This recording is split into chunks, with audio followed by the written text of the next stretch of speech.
Now, in an effort to take the lead against inaccurate reporting, the BBC examined their news coverage and recently released a report called the Trust Report. Now, the Trust Report was designed to examine the network's impartiality in science coverage.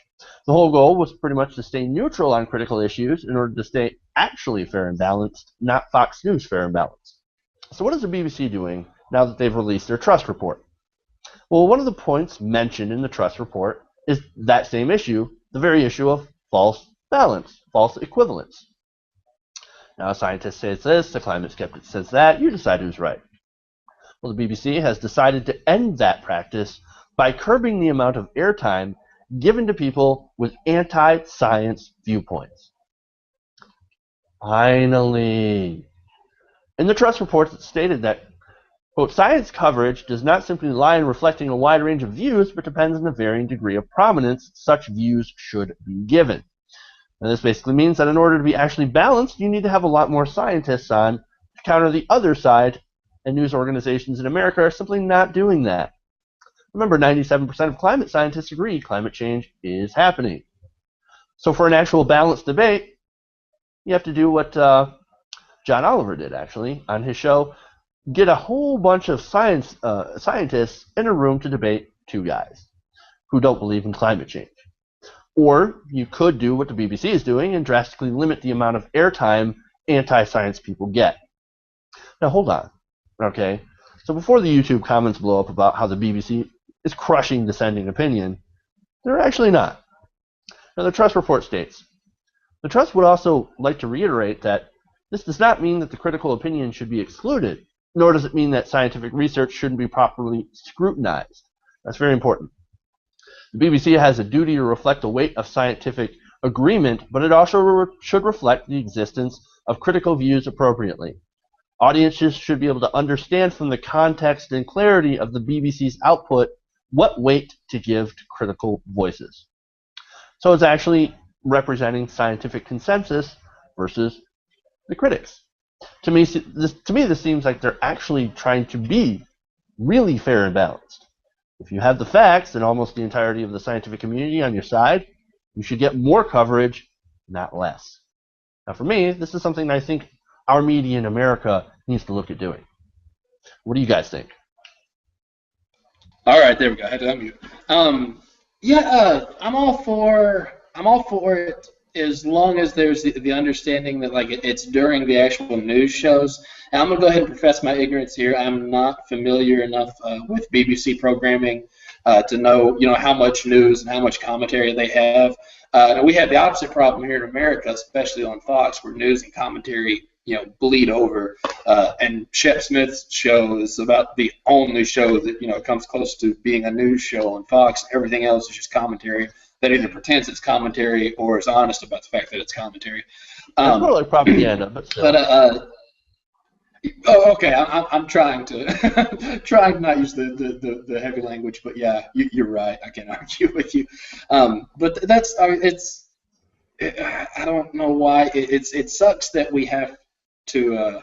And by we, I mean people across the pond. We can't even get to this step yet. This is too much for us, and we have to launch a study to point out the fact that maybe we're giving pseudoscience a little bit more credence than it deserves. Now, again, in the commentary shows and the talk shows, if the host wants to do that, I'm all for artistic freedom and freedom of expression, and let them do their shows the way they want to do it. Don't dictate from the top down. We criticize Fox all the time for dictating an agenda from the top down.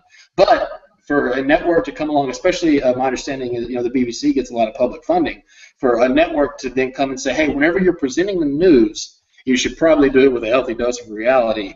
That's a good thing, all right? That's not stifling any First Amendment right. That's not crushing expression or creativity. That's just common sense, man. And bravo on the BBC for doing this. I actually wanted to kind of respond to something Jordan said. I sort of disagree about the talk show point, that because I see far too much pseudoscience slipping through the cracks on talk shows. Oprah's a great example. She gave frickin' Dr. Oz a show. Dr. Oz has been a massive pusher of homeopathic and alternative medicine remedies, which he was just brought to Congress a couple weeks ago to testify, and he said there that they're not science. They're not confirmed. Crap. He believes they're true, but they're not confirmed. There's no science to back them up. But people will take their advice because they're on TV and they're popular and they're famous. Now, don't get me wrong. I'm not saying they don't have the right to bring these people on, but they should. I feel like if they're that popular, there should be a degree of accountability for what they do, because these people do have tremendous effects on people's lives. This isn't like just like some random talk show that has no one watches. These were massive talk shows that everyone followed, that almost everyone watched, and pseudoscience flourished in them. Like Christ, they just fired Jenny McCarthy from The View. Finally, the frickin' leader of the anti-vax movement was finally fired from The View just now, just a week ago. Like, these people have tremendous influence, and they do affect lives. They cost lives even. People have died because of them. Not indirectly, of course, and you can't really prove it, but because some of these movements have picked up, these anti-vax and these pseudoscientific movements picked up, the people have suffered from that. So I would even venture to say that if you're a major talk show, you better have someone with actual scientific credence on to fact check these people. Now, to the actual heart of the issue, the actual article, I think what the BBC's done is fantastic. I can't stand when opinion pieces and I don't even want to call climate denial pseudoscience anymore. It's not science. It's just denial, period. Denialism, a voice. It doesn't have any place in news. It has no place in fact. It has no place in reality. It should barely have a place on talk shows and opinion pieces. All right. But it does, and that's fine. Jordan. Done. Go. All right, Jordan wants to pop in real quick. So. Yeah, Nick, man, I totally hear what you're saying, man. But I would then push back, and of course, there's really no way to know this without letting it play out. But like, if you give the creative expression and freedom to the talk shows and whatnot, maybe those people do come on every now and then. But as long as the people who are known to be reporting facts and news are reporting facts and news, then it's much more acceptable for somebody else in that talk show to stand up and say, no, that's crazy as hell. What is wrong with you, you idiot?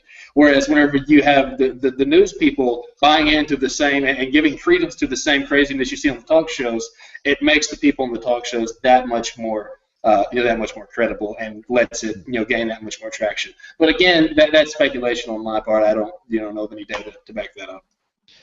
Right. Just a brief point, and then we'll go to the people.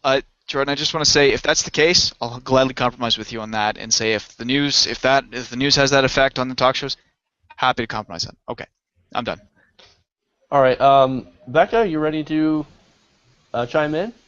Oh yeah, absolutely. So a couple of things. One, I really do think that fake science is incredibly dangerous because the people who buy into it often aren't actually paying attention to the real news, and more importantly, and this is something that I deal with every single semester as a teacher, people who haven't been trained in it or who don't just have an interest in it are incredibly lazy about research. And it's not intentional. They just don't know. They don't know how to go to good sources. And so I end up with, for example, sites that have a clear ideological slant, including frequently sites that are clearly crafted to be against, for example, Muslims, or also really often gay people. And my students have cited them, not even having enough of a filter to realize that that's what they're doing. And so that's where it gets so dangerous, because people don't know how to tell the difference. They really don't, and they don't know who to go to for these reliable answers.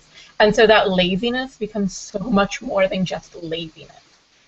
The other thing that I want to note, though, is a couple of other really good things that the BBC Trust Report was focusing on. It wasn't just this argument that giving equal time to two views that are not equally scientifically valid are false balance. It was also that they should be providing more commentary from women, acknowledging that part of that was a lack of balance in the profession, but that despite that, they needed to be hearing more of those voices, because of course that's the kind of bias that then leads to young girls less getting into science. And also that they needed to cite research from more sources, from more universities particularly. And so essentially across the board, they're saying, here's how we can be more balanced. I think that information is important for anyone who might misconstrue the report as being just an attack on people who aren't falling in line with the real science. Because people do have this misconception that science is a belief system. And it's really not how it works, but once they're thinking like that, they view scientific fact as an attack. That's not what this report was about. This report was about, here are the numbers. Here's what we need to do to change the numbers to be more reliable as a news source. Right, and I think those are good, really good points too. And you know, with the internet, of course, there's a huge deluge of information, and of course, people take advantage of that to put their ideological, spins on things that are not representative of the facts. And so that's why you've got like info wars and shit. You know what I mean? Just spreading all sorts of like BS. And there's even, there's people on the left, the anti-vax movement, and to a certain point, the GMO movement. Now, that's not to say that I love Monsanto or we love Monsanto, but we've been doing genetic modification of our food forever, and you can't you don't want to let it get past a certain point where they start putting like horrible stuff in it, but the science itself is sound. But anyway, enough about that. Let's go to Sean.